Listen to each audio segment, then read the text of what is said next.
one connection that we have with everybody, or rather something that shows how we rely on every single one of them, is that in order to develop bodhicitta, in order to develop the mind of a Buddha, we have to depend upon, rely upon every single sentient being, every single being. In the sense that if we were to reject or give up even one out of the countless sentient beings, if we to give up even one and say, I'm not going to help this person or this being, I'm not going to work for the enlightenment of this being, then there would be no chance of us developing either, the higher stages of great compassion, bodhicitta, and not to mention Buddhahood. So, in that sense, our awakening, our full awakening, depends upon every single sentient being. So in that sense, they're kind in the sense that they are the objects of our generosity, our patience, our compassion, all of those qualities. They're meaningless without others, aren't they? So we depend upon others. These others are suffering, they want to be happy like you and me. So remembering this, we generate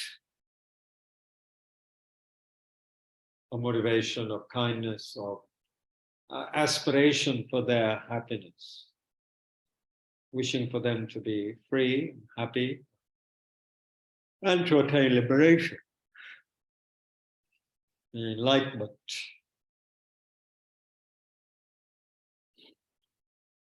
So spend some time on the motivation, reflecting in your own way.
Okay, and now we can engage in the practice of stabilizing, calming the mind through the breath awareness practice. Maintaining a calm and relaxed attention, precise but also relaxed and spacious attention on the breath, the sensation of breath as we breathe in and out, without any kind of special kind of breathing.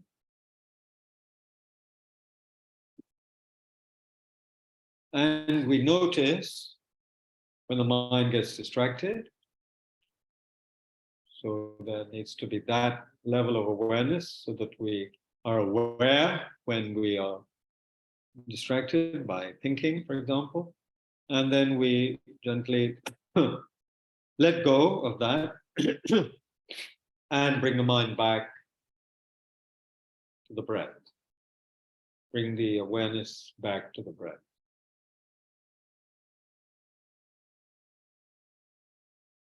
And we let there be a sense of letting go and dissolving with the out breath.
just a few more minutes.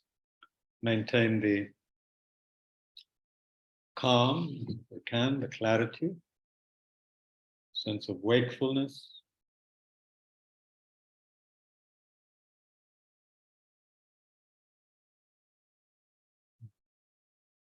Overall atmospheric sense of, we could say, kindness.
Okay.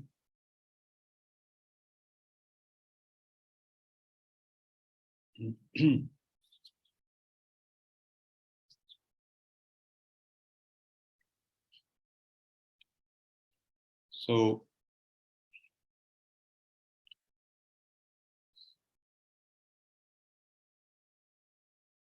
now we can investigate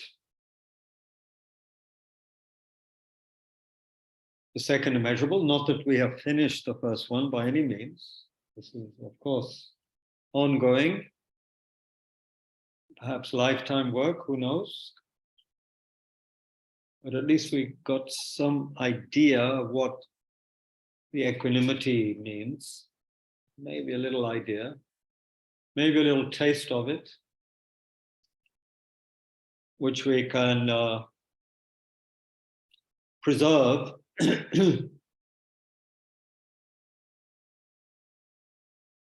by applying it in daily life in the street to whoever is there. You know.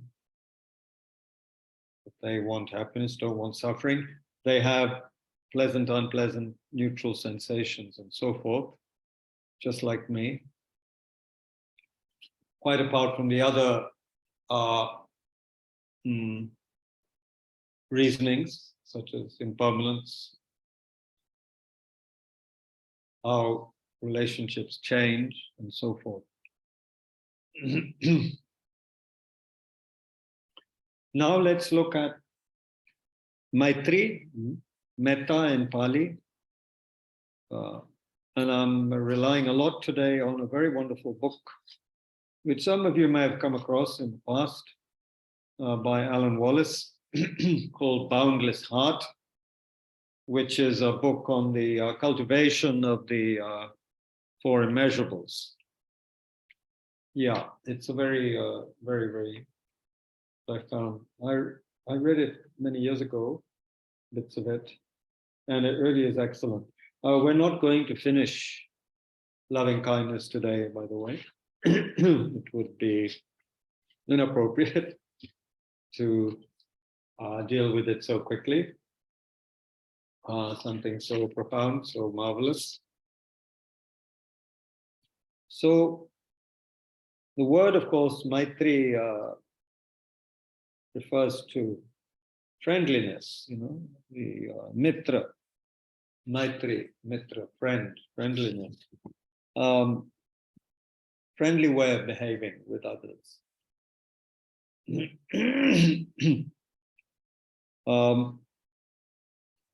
the essential nature of it, he mentions at the beginning of his chapter on loving kindness, is that it's a yearning, an aspiration for others to be happy. The person on whom on whom we are focusing, or paying attention, be well and happy.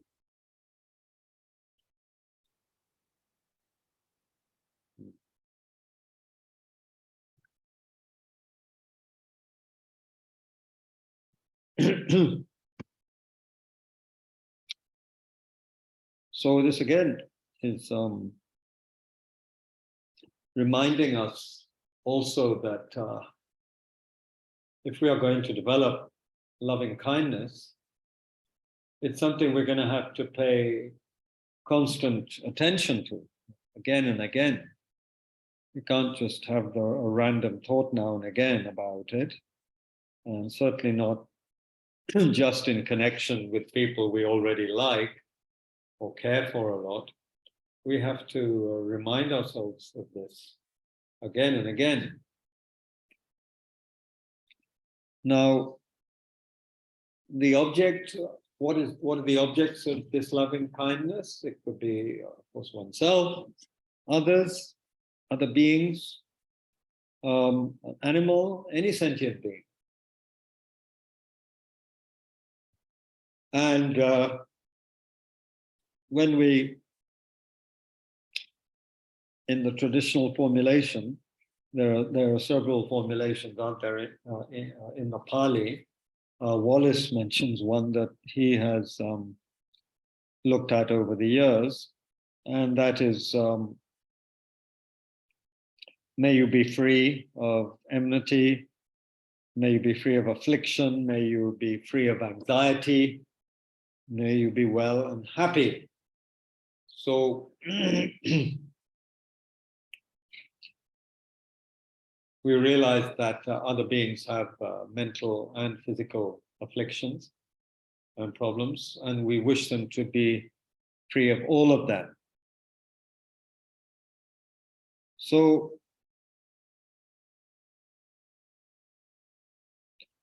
we start with ourselves traditionally.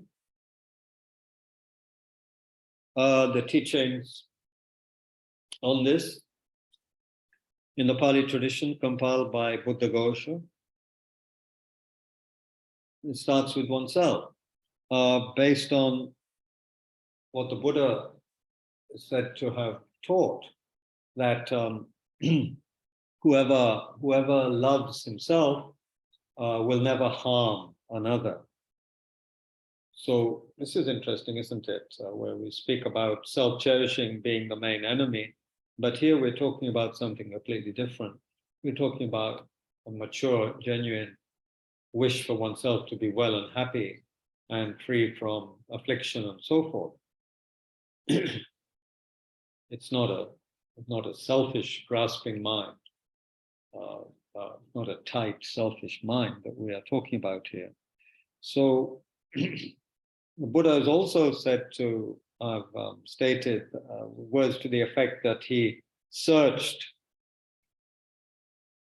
in all of the directions, all of the four main quarters of the universe, and that if one does that, one cannot find a more worthy recipient of loving kindness than oneself. You know, again, oneself.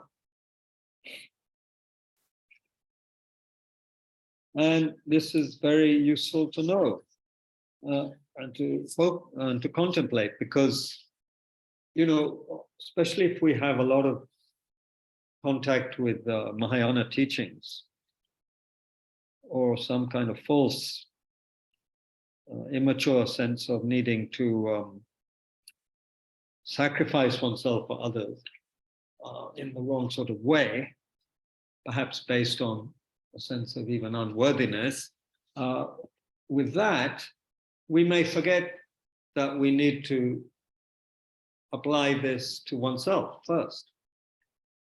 At least most people would need to apply it to oneself as well.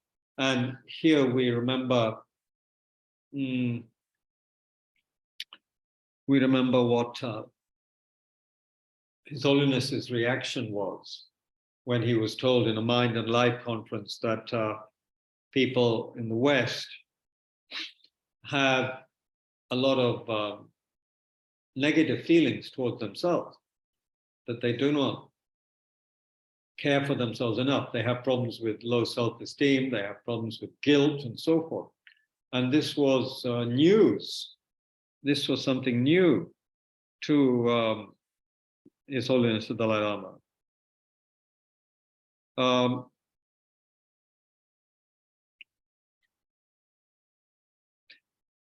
Apparently, he said to Sharon Salzberg, who had brought this topic up, she's someone who worked a lot with loving kindness practice. He asked her, he said, "You mean that people don't really think they're worthy to be happy? They feel contempt for themselves?" And Sharon Salzberg answered, "Yes." And the whole room was very silent at that point. It was clear that this was something His Holiness had not really, come upon. I hadn't understood this properly about many Western people. And of course, with modernization and certain lifestyle and so forth, education, this is something we also needing to cope with in India. We cannot anymore say that we are so different from the West in this manner. At least the urban dwellers amongst us, especially, do have this issue. So when we speak of loving kindness, it has to begin with oneself. Yeah. And then we extend it outwards. We take care. We practice this open, kind, affectionate mind towards oneself. But we've looked at this before, but it's worth repeating again and again. That if we are not happy, if we harbor thoughts of resentment or have a sense that we are unworthy, then how could we possibly develop that wellspring, that reservoir of affection and kindness towards others? It would not be genuine. It's like, it's like knowing that you've cheated somewhere and still you're being given a lot of praise, or you get some kind of certificate or accreditation, knowing that actually you've cheated. You don't have a firm foundation for what you're trying, for what you are being accredited with. So here we are trying to be very kind and open and loving towards others, and we haven't even practiced it on ourselves. We even feel some contempt or deep sense of unworthiness, or that I'm not good enough, which manifests in many ways. And, when we're trying to be a kind of a savior for the world, it just doesn't work. It's not going to work.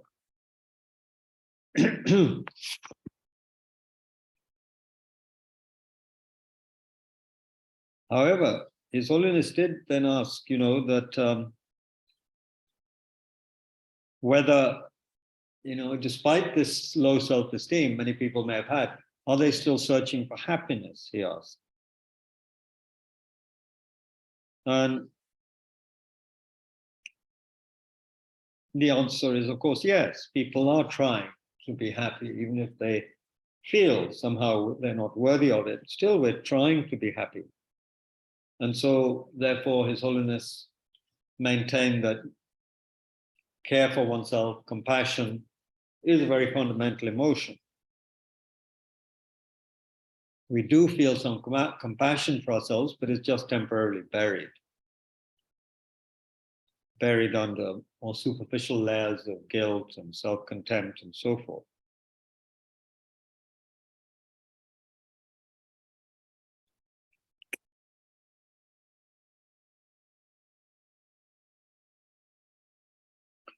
So this is where we start from, the wish for happiness for ourselves. And that is totally in tune, actually, with another basic teaching, isn't it? The teaching on Buddha nature. The basic goodness. Basic goodness, somehow, this is a very basic yearning to be happy, to find the highest happiness, and to, in fact, only be satisfied when we are fully awakened people, fully awakened Buddhas. But that yearning for happiness is always there in the midst of everything. There is some yearning there. It's the Buddha nature. It's the Buddha nature trying to realize itself. That's the underlying agenda, as it were. That's the reality. So, with the Buddha nature like a seed,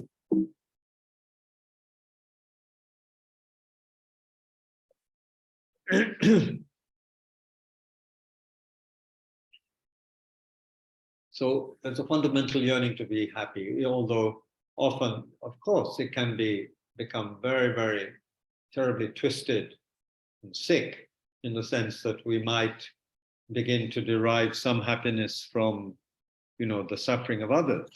We may inflict suffering on others and, get even enjoyment out of it.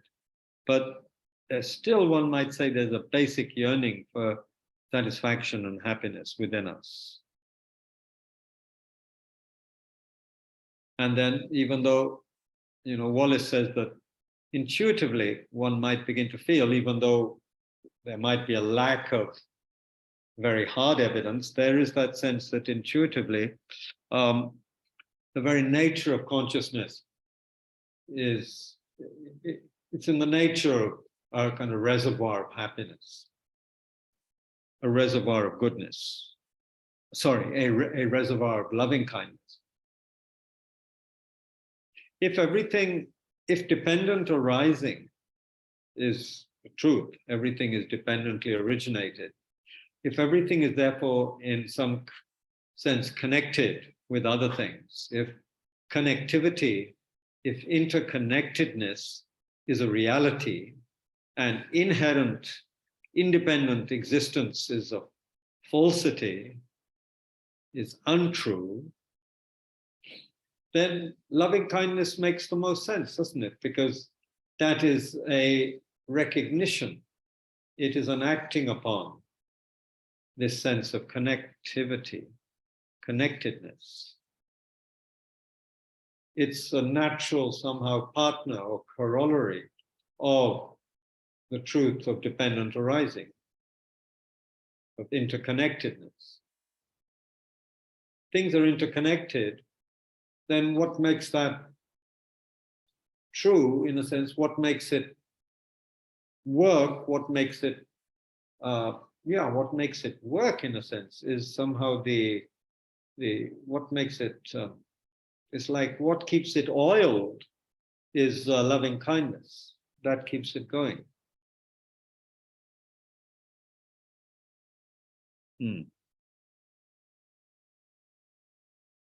And also, there's a sense of Buddha nature is this sense of inexhaustible kindness and love. So we don't need to search for it anywhere else. It's there. It's there already, actually. Don't need to get it from a religion or a guru or anything like that. It's there, but yeah, it is obscure. Think about that. Reflect on this for a bit. Do you feel intuitively that you are really that bad? You're bad, basically, or that basically there is a sense of kindness and goodness? And of course, that's what makes us happiest, when there's a sense of goodness and kindness, relaxation in the atmosphere with another person, whether it's one person or a group of people. What do you think is the fundamental attribute, if you like, or condition of awareness, of consciousness? Is it anger? Is it resentment? Is it pride? Is it guilt, or is it something more akin to affection, kindness? Reflect on this a little bit. What do you think? From your experience, and if not hardcore experience, then what do you intuitively feel about this? Yeah? Spend some time on this. This is worth spending some time on. And then also, given that, at least Mahayana Buddhism considers the Buddha nature our birthright, it's something we all have, we don't need to go and procure it from somewhere. Given that that is the case, it's not so much then, therefore, a question of how can I learn some very exotic or clever technique to develop loving kindness, but since it's there already, how can I recognize in my life what I am doing to obscure it? What am I doing to stifle, to obscure, to sabotage this basic goodness, this basic loving kindness that we all have? So there's a few things there to reflect upon. Spend 5 minutes on this, at least 5 minutes on this.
Okay. So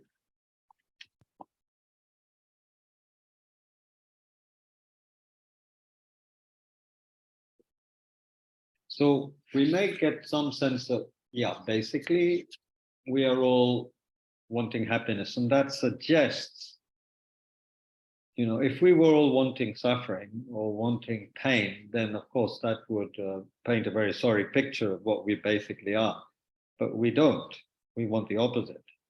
And if we look at what actually brings happiness, one of the factors that brings happiness from a very young age, obviously, is the care and the kindness of the parents, right?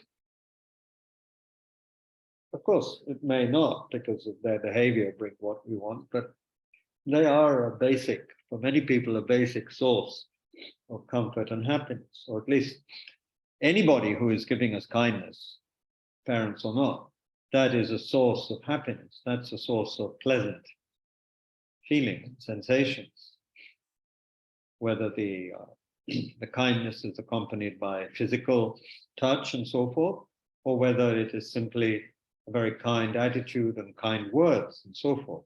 Whatever it is, that kindness is what produces happiness, which is basically what we want, what we deeply yearn for.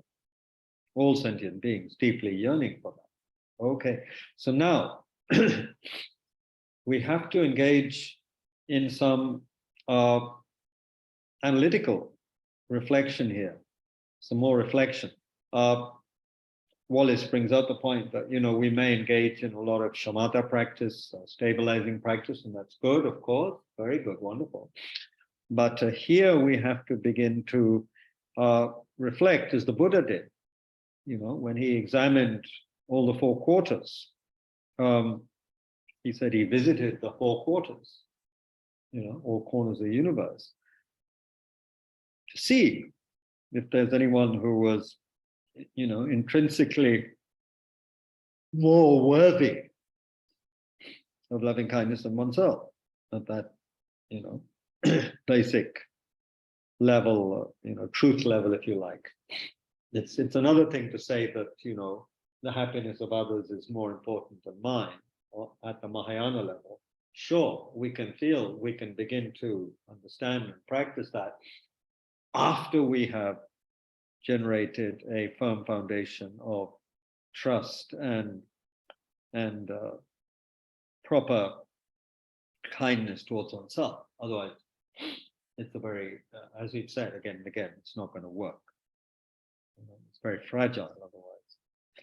A beautiful building with a hopeless foundation, it just doesn't work. So we have to direct our minds also. We have to engage in analytical practice, looking at our experience.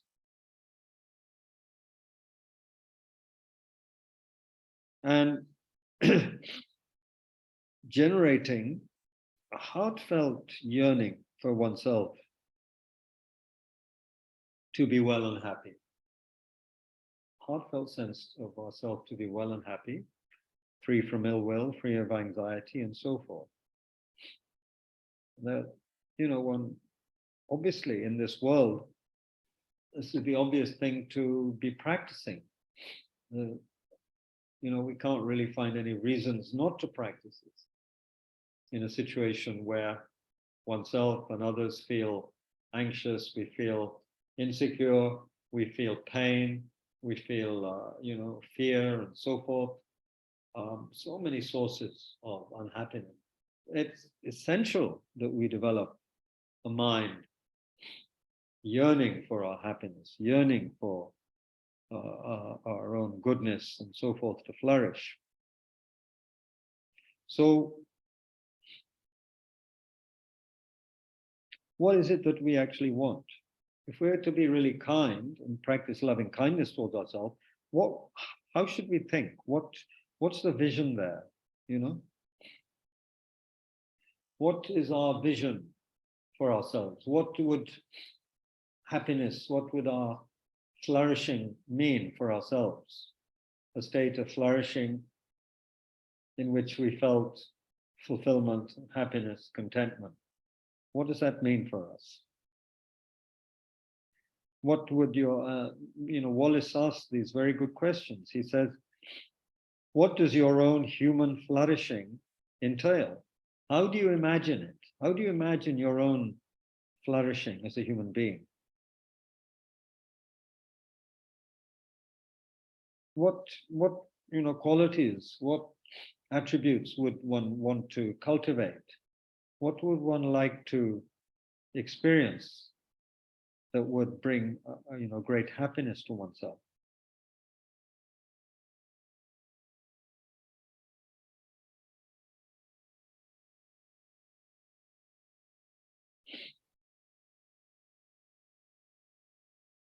And if we are going to practice anything, whether it's mindfulness of breath, of shamatha, whatever, the steps of the path to enlightenment, whatever we do, it can be motivated by this sense of wishing ourselves to flourish, to find great meaning and happiness in life. And not be a kind of struggle for, to be good or to find perfection or something, but a kindness, like a mother or father or grandparent, whatever, taking a child, thinking, we have a day where we can, take our child, a grandchild, and make them happy in whatever way possible. What would make them happy? So then we have to investigate, we have to check with the child, what would they like? What would they like to do? And perhaps one has a very good idea of some, activities or places to take the child that would make the child very happy. Really make them very happy and rejoicing. So what is it that you and I want?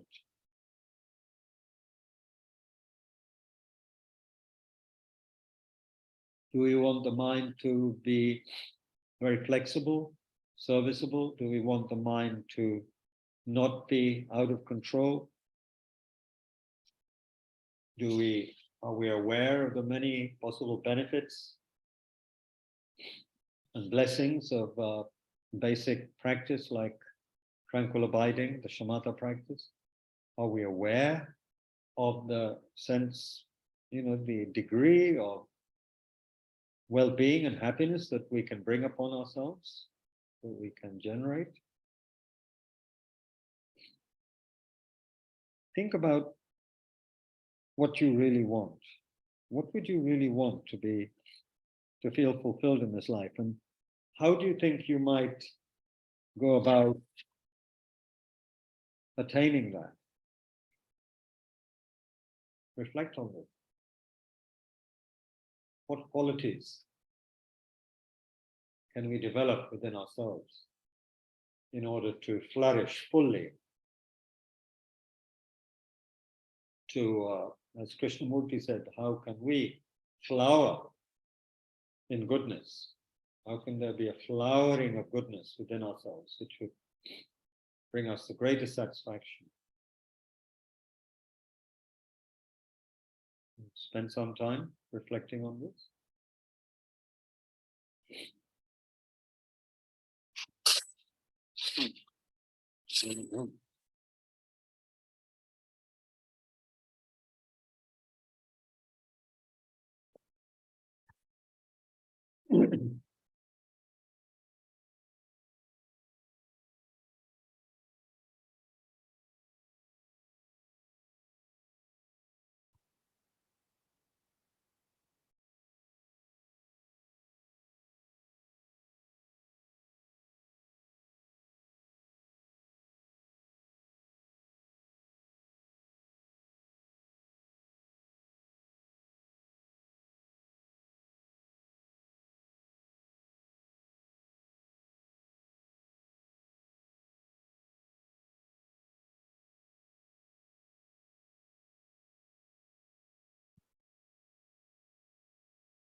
Mm.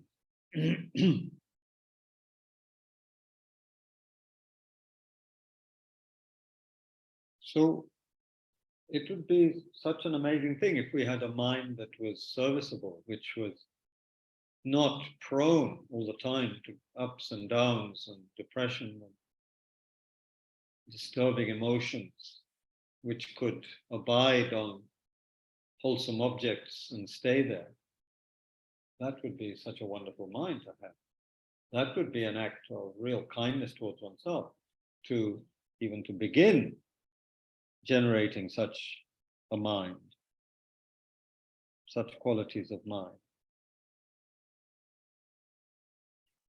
Also, we mentioned how we need to, since loving kindness is something that is there already, excuse me, in some sense it's already there. How do we, what are actually the obstacles? How do we sabotage this basic goodness that we have? Or in modern language, especially in the sporting context, how do we snatch defeat from the jaws of victory? You know? How do we snatch defeat?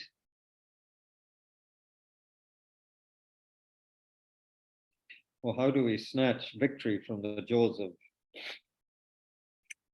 a failure, defeat? In other words, we keep on sabotaging ourselves.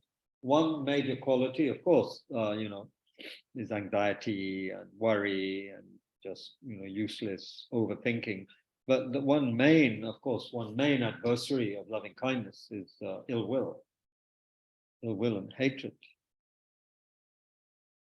contempt, hatred flavored with sense of big superior.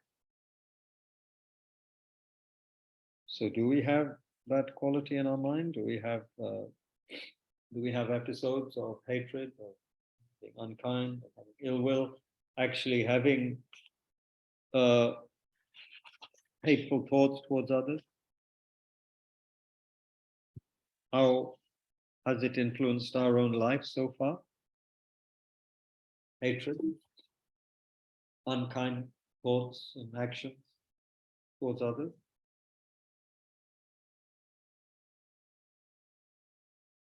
So we could check out, even though we might think it's obvious, just check. What has been the effect of hatred, ill will, contempt in your life and in the life of our communities, in the life of world community? What is the effect of sense of antagonism, ill will?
So even mild contempt, sort of mild irritation and aversion towards somebody or people, it affects, doesn't it? It really affects the mind. It affects what we think. It affects the way we look at people.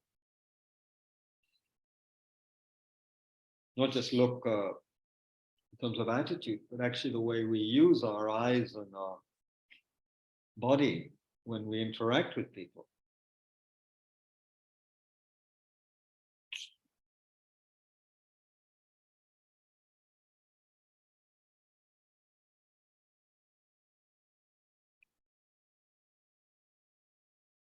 And if we engage in that, of course, at that point, we are closing all the doors to loving kindness within our own mind, our own heart.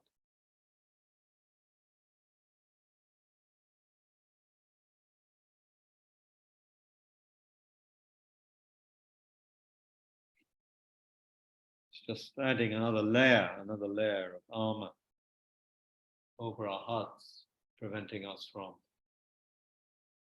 manifesting our deepest nature, what some might call our deepest nature, which is affection, basic goodness, kindness.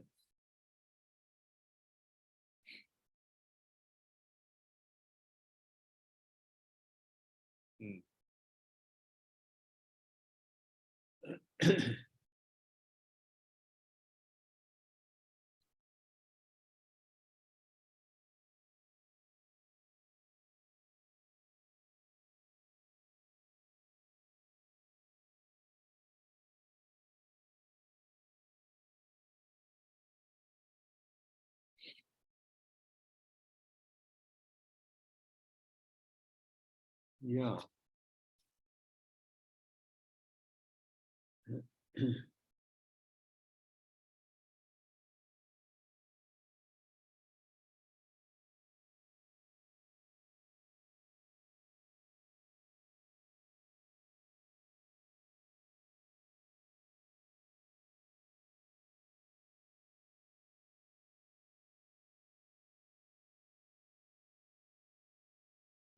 Think about the role also of fear in one's life, anxiety and fear.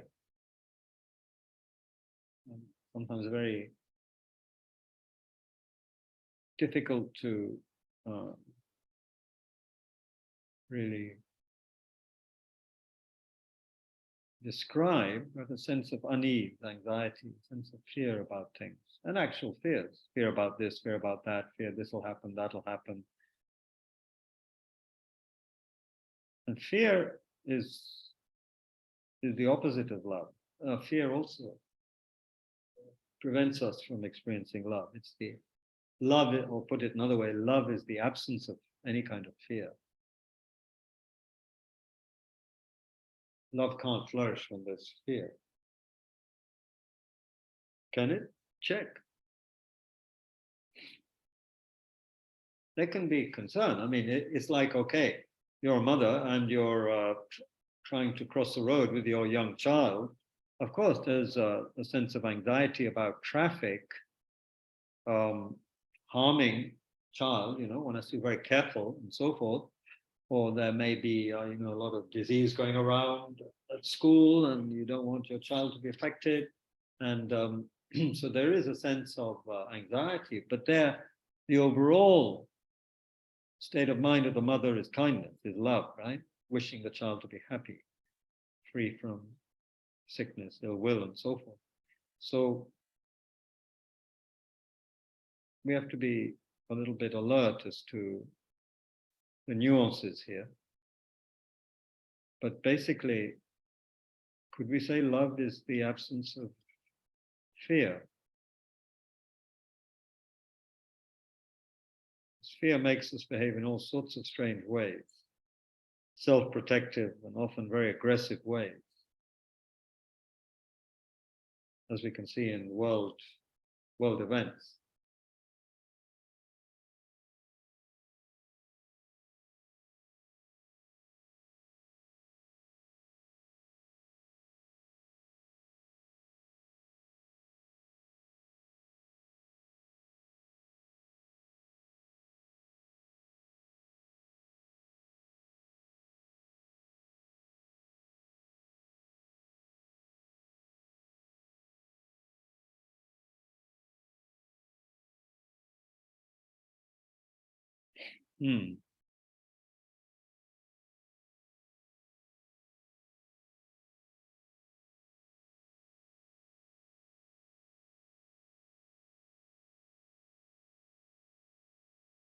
So how much are we able to develop patience, forbearance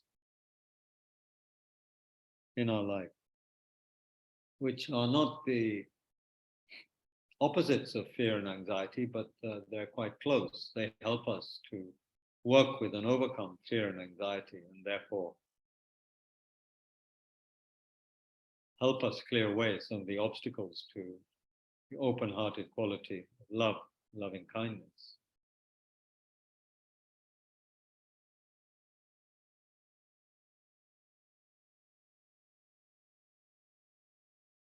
So for forbearance, patience, courage.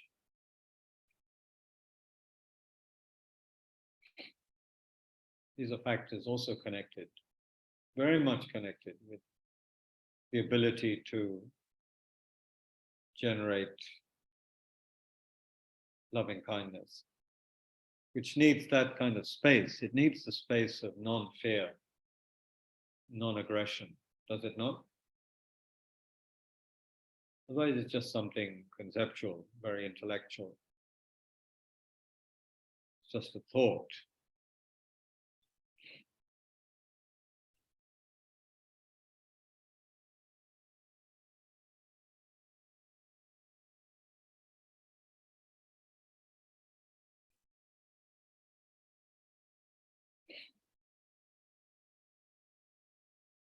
Okay, well, there's a lot more on loving kindness, and we'll carry on with that on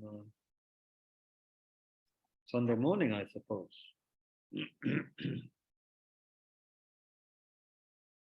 Because, yeah, Friday, Saturday, we can spend doing other things. So if there's any feedback, I'll allow participants to unmute themselves.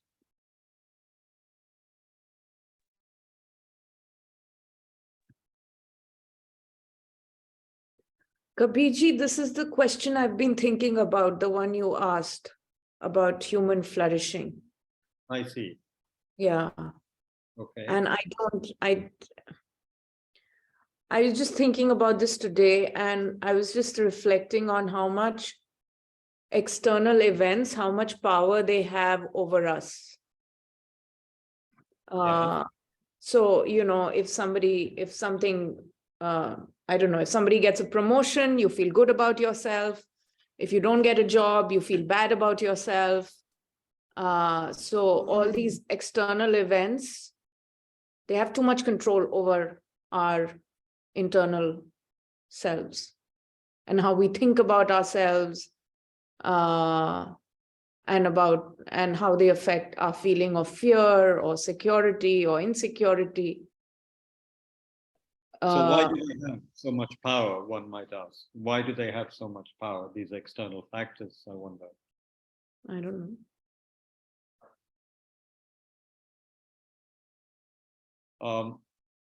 Anybody? Why do these external factors have so much power? What does it indicate? Kabirji, it indicates the self-grasping ego, wanting happiness, not wanting suffering. And it all arises from the ego that we have. Of course. I want happiness, I want job, I want this, I don't want that. Yes. And okay, so another way to ask the question is, where are we looking for happiness? Are we looking for it in the right place? If these external events are having so much effect on us, what does it show about how we are conducting, how we are working with our minds or not working with our minds?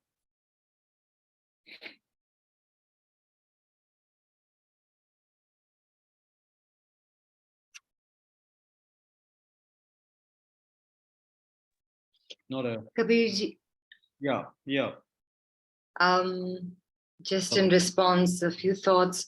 about that is just because we are so almost like hypnotized into identifying with the events because of the habitual patterns of behavior, and well, simply forgetting and not noticing, and these kinds of things that take us away from well,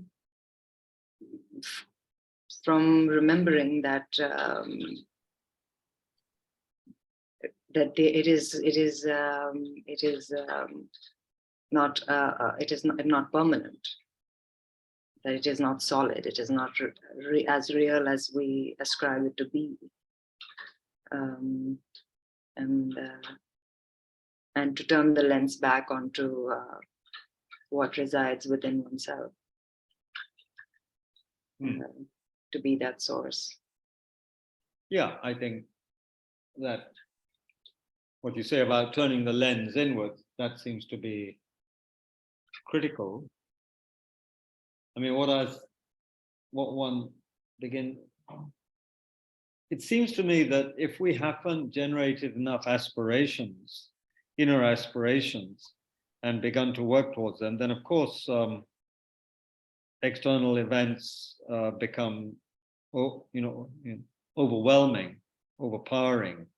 We measure our lives in those terms, don't we? External inputs, money, friendships, this, that, status, good, home, blah, blah, blah. But so it seems to suggest we haven't put enough energy into cultivating the inner qualities of strength, forbearance, joy, courage, you name it, kindness towards oneself, trust in oneself. All of these qualities haven't been developed enough. So we are so dependent on, the outside, what's the word? Outside approbation, outside,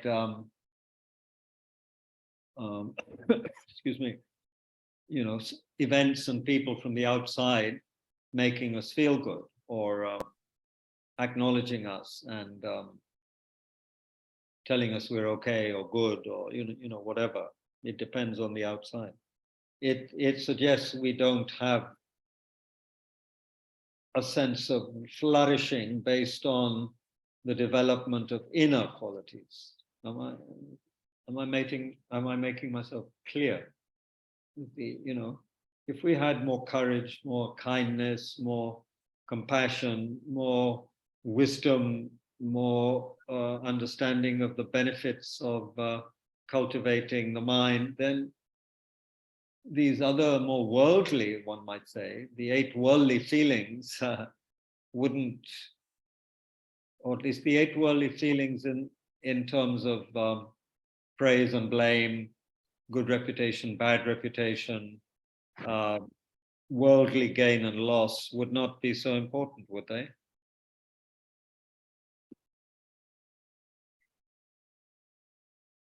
Sonaliji and Tavashirji, does that make sense? Yes, it does make sense.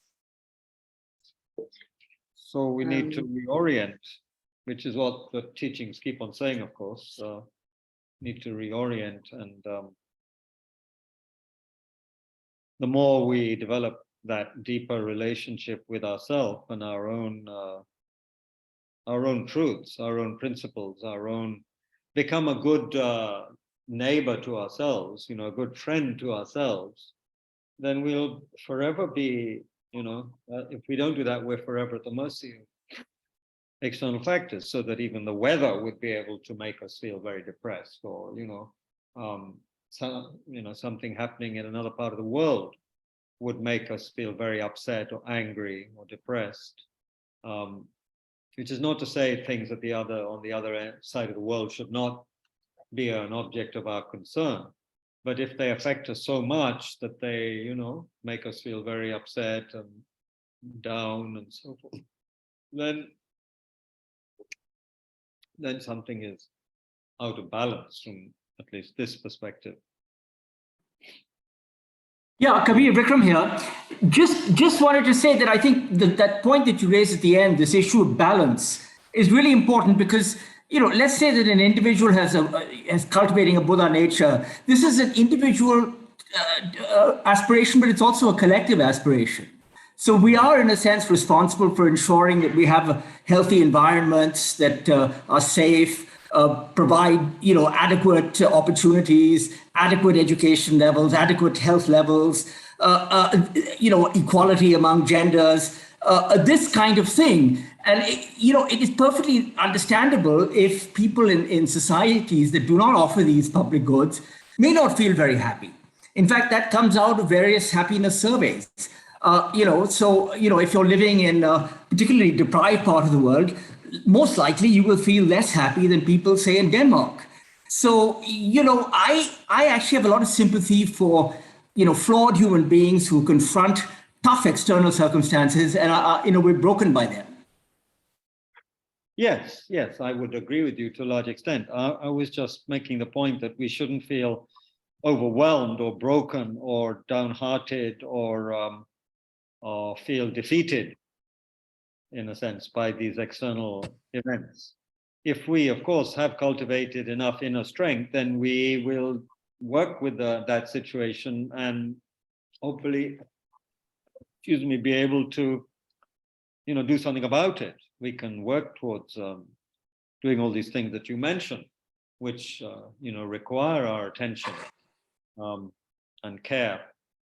The point is not to be overwhelmed, not to have one sense of, balance and happiness totally destroyed by what is happening externally. One has the wisdom and the courage and the balanced state of mind set up so that we are not, totally defeated, knocked over by, what's happening, by events, which could be very small events, like somebody criticizing us or somebody not being very nice to us or not, something we were expecting doesn't arrive on time. There's lots of things that can make us anxious and upset and angry. If something isn't, delivered on time, we could get very upset and angry that Zomato doesn't deliver our, meal on time, for example. Small things could really upset us, quite apart from the larger, climate change, injustice, war, etc. Yeah, I agree with you, Vikram. Yeah, one can't just retreat into a shell and say, I'm working with my inner flourishing and I'm not going to be concerned with the world. That's not the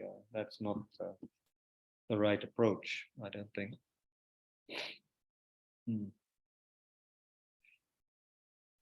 Yeah, I think Kabirji, I agree with both of you. And to take a step forward, I think engaging with the world for the right reason seems to be the key. That even as you continue, when you see injustice, even as you feel angry about it, if you can take the ego out of it, that could be a sort of, But I was going to say something else around what I was thinking in terms of our relationship with the 8 dharmas. And I thought I could just share. I mean, at one level, when you start thinking about it, I felt like, it's important not to feel, say, for instance, not be upset about criticism.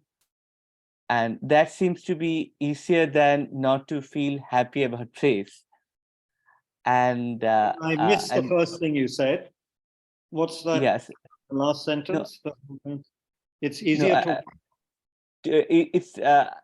as you start thinking about engaging with what is the sort of relationship one can have with the 8 worldly dharmas. And when I think about it, at least personally, I feel it's easier not to be upset about criticism. Seems to be upset. Upset. Yes, or an aversion towards criticism. Yeah. And it seems to be more difficult to be not pleased with praise. And then when I think about it at that level, then you also have doubts about, is this engagement about becoming numb towards both? And that appears to be not the way one could possibly take. So how do we avoid being numb and yet have a healthy relationship with both praise and criticism? Seems to be the more difficult thing. How do you befriend both in a way that we can move forward and flourish emotionally as well? Seems to be a difficult task, more Good challenging point. than trying. Yeah. So, I can't give an immediate answer. Maybe somebody else can say something there. Sometimes one does feel numb. I just wanted to comment about just responding to, for example, criticism or what is obviously a negative factor, an afflicted sort of emotion, and and not being affected by it, and not or praise, or and instead and just to delve deeper into what that is, to kind of understand what is happening within oneself, in what is the nature of this experience, and just to inquire, I suppose, and to try and dissolve or deconstruct that through just analysis, in order to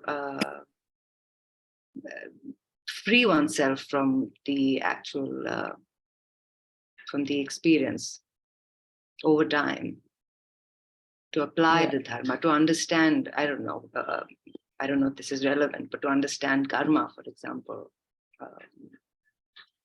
I mean, these are the tools I use, some of them, so that's why I'm sort of reflecting. Sure. Or even to make sense of the world. Yeah, I mean, yeah, for example, in terms of looking at things through the lens of the Dharma in order to eradicate numbness, I if one were to really apply these basic meditations on, say, preciousness of the human life, and I mean really go into that through reflecting on what it's like to be an animal or some other being, and remembering that one is human, and then remembering death and impermanence and so forth, really from the heart remembering these things, then I don't see how one could be numb. Numbness seems to come from a kind of a basic laziness of mind that we all have through not having reflected on on Dharma topics properly. We just have not done the work. So of course there is a kind of rustiness in the mind. It can easily fall prey to old patterns of laziness, numbness, you name it.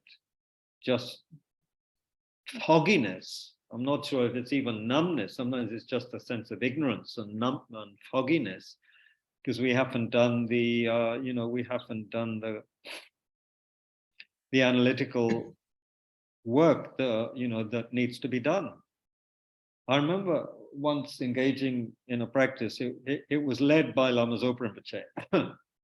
We were at Shravasti, so we were already in a very holy place with our Lama, and he was leading a meditation on precious human life, precious human rebirth. And so we went through each of the, as far as I can remember, each of the 18 points there on the 8 freedoms and the 10 endowments and so forth. And when one does it properly, thoroughly, and then rejoices at the end of each of them, in the sense thinking, wow, I am free of that. I'm free of, for example, not having a proper body and mind. I'm free of being in a place where I'm not allowed to practice the Dharma. I'm free of being born in the hell realms. I'm free of, being an animal. To really think about it and then rejoice in that, thinking how wonderful it is. this is going to eradicate numbness very quickly. But of course, not all of us can have our Lama sitting there leading a meditation, or to be in, Shravasti or a holy place all the time, blessed by, Buddha and so many practitioners over the centuries. But, we can do what we can in our own living rooms, yeah, or on the street.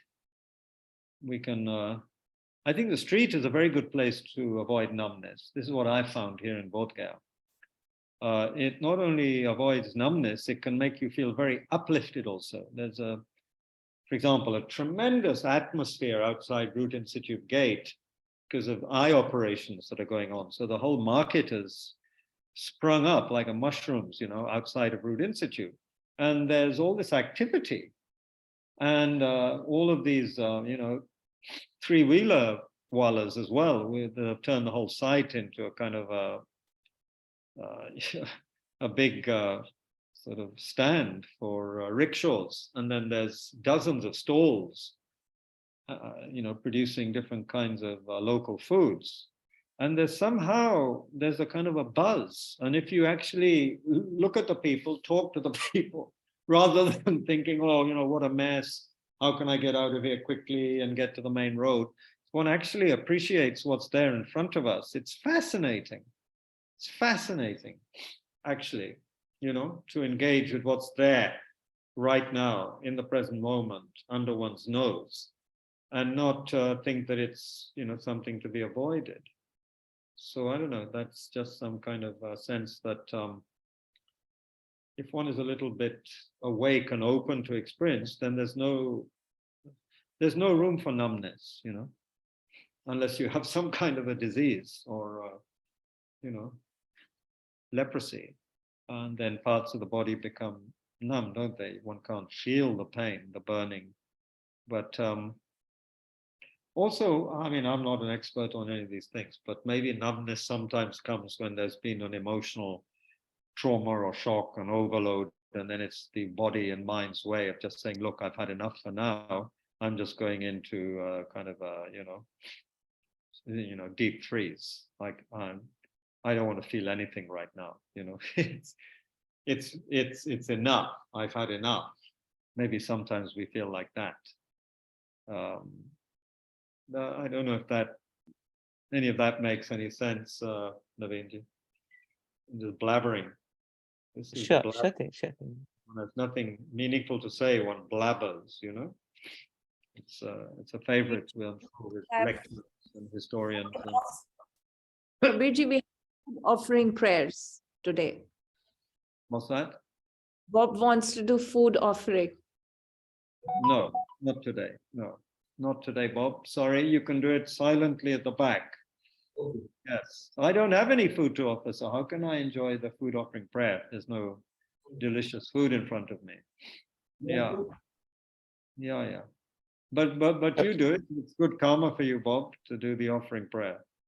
Kabirji, yes.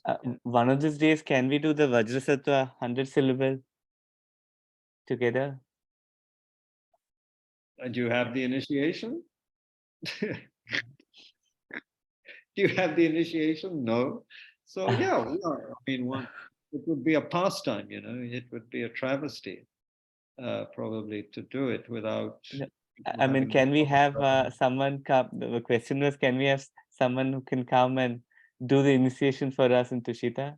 Yes, but whether they have time at the moment is another matter. One could, I don't know if Geshe-la has, I don't know if he's bestowed that on people at Tibet House. I don't think so, not sure. Anyway, I can check about that, what's permissible and what's not. But usually one needs some kind of empowerment to engage in that practice meaningfully, as per the lineage and the tradition. Otherwise things get out of hand and everyone starts practicing everything and it's a big jumble. I'm not saying that would be the case with you, but one has to be careful. Yes, there are many people passing through daily, so I thought you might be able to. Yeah, there's many people. You go to ISBT, there's lots of people. No, I mean, yeah, Some you're en lamas route right around, now. yeah. Maybe you could check who's passing. The place to get the place to be is closer to the pulse, up in Bir or Dharamsala or in South India, like that. Delhi, Delhi's a bit of a Delhi. You get different kind of initiation, but not yeah. But yeah, good. It's a good aspiration to have. Next time, yeah, some High Lama passes through, we could check on that. But it would, yeah, it might take some commitments also, some commitment to practice every day or something like that. Could be. And the other thing, by the way, as Dzongtse Rinpoche has mentioned, he doesn't like people. He says it's not good to just without, just we like to send images on WhatsApp. So it's not good to send images of, I think Shakyamuni Buddha is okay, really. But to send, tantric images or highest yoga, tantra images of deities on the internet is just not good. Unless it's just between two people who have that particular practice or initiation. But to make it, visible in groups and so forth, that's a bit of a no-no, according to Dzongtse Rinpoche. It makes sense, it's just cheapening the whole thing. They're just another image. These very sacred, something which is supposed to be very sacred. But yeah, that's another issue. Yeah. What else? Time seemed to go very fast today. It's 8:42. Yeah, I'm going to stop soon because I can feel some ill health coming on. Not good. But we'll continue with loving kindness on Sunday because it's such a amazing, topic. And it's one where we might find that we have far too little kindness towards ourselves. We could be far kinder. We could be engaging in a lot of practices that enhance our sense of care towards ourselves. Whether or not the results would come in a hurry, that's another matter. But we could be far kinder to ourselves without being indulgent and without being selfish. Yeah, we have to be aware of those as well. Okay. Well, I just think, very quickly, I wanted to. Yeah. I just wanted to comment on what you were saying is that even kindness to oneself is such a nuanced thing, no? It's this constant navigation of what that means because because of one's relationships, they themselves are so complex, and how one views oneself in regard to kindness to oneself, and it can be so. I guess that's what the teachings on karma and motivation and on mental factors become so interesting and useful. Like the Abhidhamma becomes so useful because we have a whole list of what is something unwholesome to think about, what is something wholesome that is going to benefit one, what is virtue, what is non-virtue, all of these things, isn't it, could be checked. We get a pretty clear idea of at least what the Dharma is saying is going to be beneficial to pay attention to, and what is going to be disruptive to one's peace and happiness. So that's why, I really got enthused listening to Dzongtse Rinpoche's input on Abhidhamma, and also because of this wonderful book by Stephen Goodman called The Psychology of Awakening, which is a study of the Abhidhamma. It's what I've read so far is so good, and it becomes totally, it's something so applicable to daily life. It's not, you don't feel it's just a bunch of lists that the early Buddhists put together, but it's something very applicable in daily life, and that's what makes it fascinating and useful. Tell me the name again. Sorry, Kabirji. The Psychology of Awakening I see. Yes. Yes. by Stephen Goodman. Yes. Yes. Yeah, Thank you. study of the Abhidhamma. I think it's called the Psychology of Awakening. The psychology, yeah. Stephen B. Goodman. Stephen B. Goodman. I think. Did you have to? Did you have to leave soon, Sonaliji? You had. Yeah, I have to go now. All right. Thank you, Kabirji. Thank you, everyone. Thank you very much. Yeah, I hope Bob is okay. Bob is happy. Have to make Bob happy. Yeah, thank you. Stephen P. Goodman. I'm just punching it in and seeing. Yeah. Well, anyway, I will put that. I'll maybe put an image online. But yeah, it's called The Psychology of Buddhist Awakening, as far as I know. And it's excellent, really excellent. The Yeah. Buddhist. I see. Okay, got it. Yeah, is it there? Psychology of Buddhist Awakening. No, the Buddhist Psychology of Awakening. Is it? Yeah. Buddhist Psychology of Awakening. That's right. Buddhist Psychology of Awakening. Yeah. Yeah. It is really excellent. And yeah, an in-depth guide to Abhidhamma. Yeah. Oops. Why is it? That's strange. Yeah, I think Naveen just showed us the book. Oh, yeah, it's coming much better there. Yeah, okay, yeah, that's, yeah. So,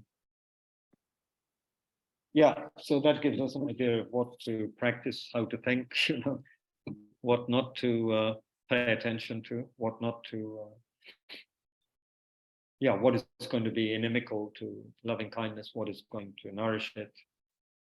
Okay, so anyway, we'll stop there if you don't mind. Thank you all very much indeed. We'll dedicate for us to generate this sublime mind of loving kindness, immeasurable loving kindness, starting with oneself and then extending it to all beings throughout the universe. Until that happens, may we never be separated from the teachings and the kind teachers, and may they have long and healthy lives, all of our kind gurus. May all the holy wishes of His Holiness the Dalai Lama, Lama Zopa Rinpoche, all the other great masters, may they all be fulfilled. May all of the war and suffering and so forth going on in the world lessen and come to a complete end.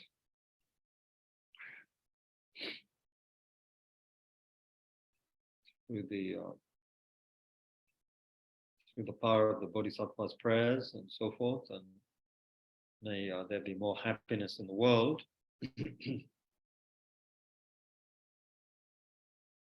And may the wrong views of beings be corrected. May they transform into the right view of reality.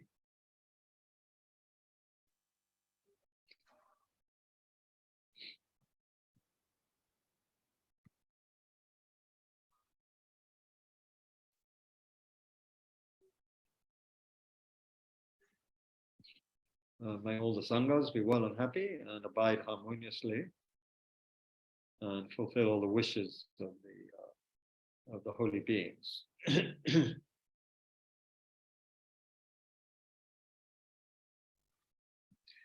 Okay, so thank you all very, very much for your patience, and hope to see some of you again Thank you. very soon.